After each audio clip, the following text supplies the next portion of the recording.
अस्सलामु अलैकुम वरहमतुल्लाहि वबरकातुहू। एक अज़ीज़ ने पूछा था कि उनके वालिद या रिश्तेदार काफ़ी शराब की लत में मुब्तला हैं, उससे छुड़ाने का कोई वजीफ़ा, कोई अमल बताया जाए। देखें, उम्मत में शराब नोशी की बीमारी इस कदर आम है। शराब पीना, गांजे का इस्तेमाल, नशे की दूसरी चीज़ें, गुटखा खाना और नशा लेने की जो मुख्तलिफ हीरोइन है, फलां है, ऐसी गलीज़ किस्म की आदतें मुआशरे में चल पड़ी हैं, ख़ास तौर से नौजवानों में। उसकी वजह से उनको कितना नुकसान हो रहा है, उनकी फैमिली को कितना नुकसान हो रहा है, मेहनत से कमाया हुआ पैसा कितना हराम में जा रहा है और उनके पेट में जो चीज़ जा रही है वो उनके लिए कितना नुकसान देने वाली है, अल्लाह की लानत को दावत देने वाली है। घरों में बच्चों की तरबियत, बीवी के हुकूक, पड़ोसियों के हुकूक, सबको पामाल करने वाली चीज़ें हैं। फिर भी एक लत ऐसी लगी है कि किसी शराबी को उसका एहसास तक भी नहीं हो रहा है कि मेरे वजह से मैं मुआशरे का कितना बोझ बनता जा रहा हूँ। अल्लाह रब्बुल इज्जत ने तो कुरान में फरमाया कि लोगों, इन्नमल खम्रु वल मैसिर वल अंसाब वल अज़लाम रिज्सुम मिन अमलि शैतान, ये शराब, ये जुआ, ये फला फला चीजें, ये शैतानी हरकतों में से हैं। फजतनिबू, इससे बचने का एहतमाम करो। और एक जगह अल्लाह के नबी सल्लल्लाहु अलैहि वसल्लम ने फरमाया, जब जानी जिना करता है तो वो मुसलमान नहीं रहता, ईमान उसका उठा लिया जाता है। शराबी जब शराब पीता है तो वो मुसलमान नहीं रहता, उसका इस्लाम और उसका ईमान उठा लिया जाता है। इतना बड़ा गुनाह है कि उस गुनाह के वक्त ईमान साथ रहना गवारा नहीं करता है, इस्लाम उसके साथ रहना गवारा नहीं करता है। एक हदीस में यूं कहा गया, शराब बनाने वाले पर, शराब बेचने वाले पर, शराब लाने वाले पर, शराब खरीदने वाले पर, शराब के लिए पैसा इंतजाम करने वाले पर, सब पर अल्लाह की लानत बरसती है। शराब का एक खतरा, पेशाब का एक खतरा पानी में गिरने से पानी नापाक होता है, शराब का एक खतरा पानी में गिरने से भी पानी नापाक हो जाता है। और एक हदीस में यूं फरमाया गया कि जो शख्स शराब पीता है तो 40 दिन तक उसकी नमाजें कबूल नहीं होती है। दुआएं कहां से कबूल होंगी? एक दिन नमाज छोड़ देता है तो बाज़ उलमा ने तो उसे कुफ्र तक करार दिया है।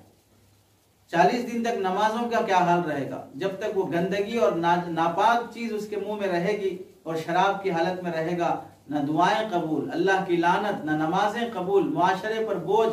पीकर जाते हुए कहीं नाली पे गिर रहा है, कहीं कुत्ते के पास लेट रहा है, कहीं कुत्ता उस पे पेशाब कर रहा है। कहीं किसी ने कहा था, पी के एक रिंदे बला मैं खाने से चला, हुआ जब होश से मदहोश जाके नाली में गिरा। पी के एक रिंदे बला मैं खाने से चला, शराब खाने से चला, होश से जब मदहोश हुआ नाली में गिरा। कुत्ते ने जब पेशाब किया तो कहा, साकिया और पिला और पिला। उससे क्या किया जा रहा है? कुत्ता उस पर मूत रहा है, पेशाब कर रहा है, कोई एहसास नहीं है। मक्खियां उसके मुंह, कुत्ता उसके मुंह को चाट रहा है, मक्खियां बैठी हैं। इतने अल्लाह ने जिसको अशरफुल मखलूकात बनाया, मुंह को, जिस्म को पाक रखा, जमजम और मदीना और मक्के की बेहतरीन ग़िज़ाएं से खिलाई, आज वो इंसान इतना गलीज बन चुका है कि शराब और नापाक चीजों में उसकी लत में वो लगा हुआ है।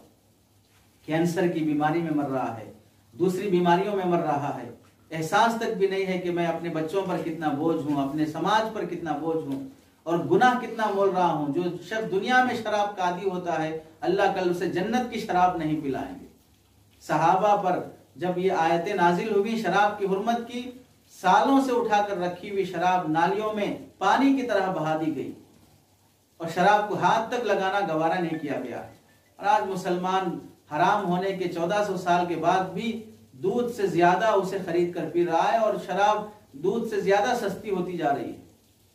इस अमल से बहुत बचना चाहिए, मुआशरे को भी बचाना चाहिए और जो सरकार की भी और हुकूमत की भी जिम्मेदारी होती है कि ऐसा धंधा और ऐसा कारोबार जिससे तलाक की नौबत आ रही है, शराब पीकर मियाँ बीवी के झगड़े हो रहे हैं, मर्डर हो रहे हैं, कत्ल हो रहा है, चोरी हो रही है, सारे बुराइयों की जड़ उम्मुल खबाइस, पूरी बुराइयों की जड़ जब शराब बन चुकी है, उसके लिए लाइसेंस देना कौन सी अक्लमंदी की बात है?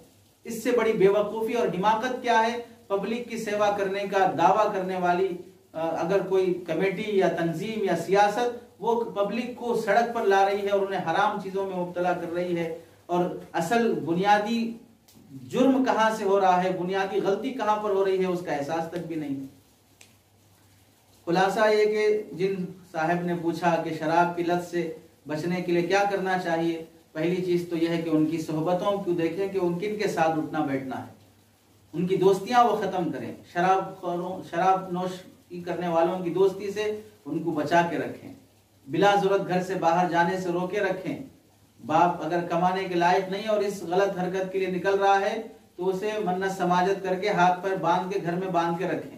आप बाहर निकलेंगे तो इस तरह की उल्टी सीधी हरकतें करेंगे, पी के आएंगे, लड़ेंगे, झगड़ा होगा, फला होगा।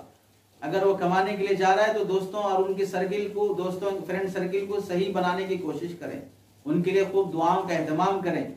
शराब का कोई बदल उनके लिए इंतजाम करें।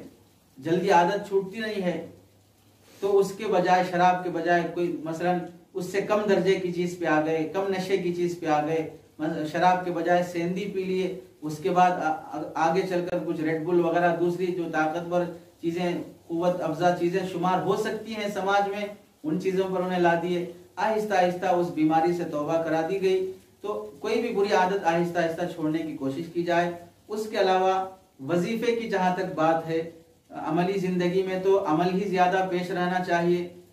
इस्लामी अगर हुकूमत होती तो ऐसे शख्स को 80 कोड़े मार के सुधार दिया जाता। शराब पिया मालूम हो गया, 80 कोड़े पड़ेंगे तो चमड़ी उधड़ जाएगी, दोबारा उधर शराब की गली से गुजरने की भी हिम्मत नहीं होगी। अब वो चूंकि कानून नाफिज नहीं हो सकता है, बल्कि लाइसेंस देकर घर तक आपको होम डिलीवरी की जा सकती है। एक एक पैक भी 2-2 लाख का आपको बिक सकता है। जब अपनी मफाद की खातिर हराम और नापाक चीजों को जब रिवाज दिया जाने लगा, ऐसे समाज में शराबियों को सजा देने का तस्वुर कहां से हो सकता है। अब ऐसे मौके पर सोशल बाइकाट जो हो सकता है वो करना चाहिए। वजीफा जहां तक है, सुबह शाम ये आयत बाज़ उलमा ने लिखी है, कुल्ला यस्तविल खबीथु वत्तय्यिबु वलौ अअजबका कसरतुल खबीथ फत्तकुल्लाह या उलिल अलबाब लअल्लकुम तुफ्लिहून। सूरतुल माइदा आयत नंबर 100। ये चाय में हो, पानी में हो, दूध में हो, किसी भी चीज में हो, जब भी पिया जाए दम कर कर पिलाने का एहतमाम करें, या तश्तरी वगैरह पर लिख कर या किसी कागज में ज़ाफ़रान वगैरह से लिख कर उसे पानी में घोल कर पिलाने का एहतमाम करें। दूसरा अमल किसी आलिम दीन ने लिखा है कि जो शख्स इस तरह की बीमारी में मुब्तला है उसे चाहिए कि सुबह सवेरे पाक साफ होकर फजर की अजान से पहले 19 मरतबा सूरह लहब पढ़कर, जिसके बारे में ऐसा मालूम है कि वो शराब का आदी है, बाप है, भाई है, कोई भी शख्स है, उसका तस्वुर करते हुए ये सूरह लहब 19 मरतबा पढ़कर उस पर दम किया जाए तो इंशाअल्लाह 21 दिन ये अमल करने पर ये शराब और जिना और जो हराम कामों में मुब्तला है उससे भी नजात मिलने की उम्मीद बाज़ हज़रात ने लिखी है। और तीसरा अमल बाज़ उलमा ने लिखा है कि जो शख्स इस तरह शराब और बदकारियों का आदी है उसके करीब सरहाने खड़े होकर सूरतुल माइदा की आयत नंबर 90, या अय्युहल्लज़ीना आमनू इन्नमल खम्रु वल मैसिर वल अंसाब वल अज़लाम रिजसुम मिन अमलिश शैतान फजतनिबूहु लअल्लकुम तुफ्लिहून। ये आयत इतनी जोर से पढ़ें कि उसे सुनाई दे, उसकी नींद खराब ना हो। 40 रोज तक ये अमल अगर किया जाएगा पाबंदी से तो उम्मीद है कि इंशाअल्लाह ये आदत छूट जाएगी। और जब भी दिन में कोई भी चीज़ पी जाए, चाहे हो दूध हो, पानी हो, कोई भी, उस पर भी 3 मरतबा कुल्ना या नार कुनी बरदम व सलामन अला इब्राहिम ये आयत दम करके पिलाने का एहतमाम किया जाए तो इससे भी आदत छूटने की उम्मीद है। और घर के अफराद ख़ास तौर से ऐसे आदमी के लिए दुआ का भी एहतमाम करें।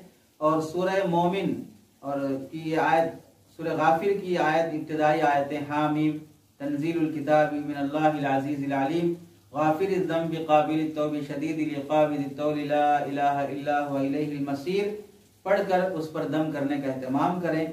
खुद पढ़ सकता हो तो पढ़ के दम कर ले, अगर नहीं है तो कोई दूसरा शख्स उस पर पढ़ के दम करे। पानी पर, चाय पर, काफ़ी पर, दूध पर पढ़ के दम करने का एहतमाम करें। 2-4 आमाल उलमा ने लिखे हैं जिस पर पाबंदी हो सकती है। कुरान मजीद की हर आयत में शिफा है, आयात कुरानिया से इलाज कराने में किसी का इख्तलाफ नहीं है। अल्लाह से उम्मीद है कि अल्लाह ताला इन आयात की बरकत से और पढ़ने वाले के इखलास और इस्तिकामत की बुनियाद पर उसके बाप को हो या उसके भाई को हो जो इस आदत में मुब्तला है उसे इस आदत से नजात दे।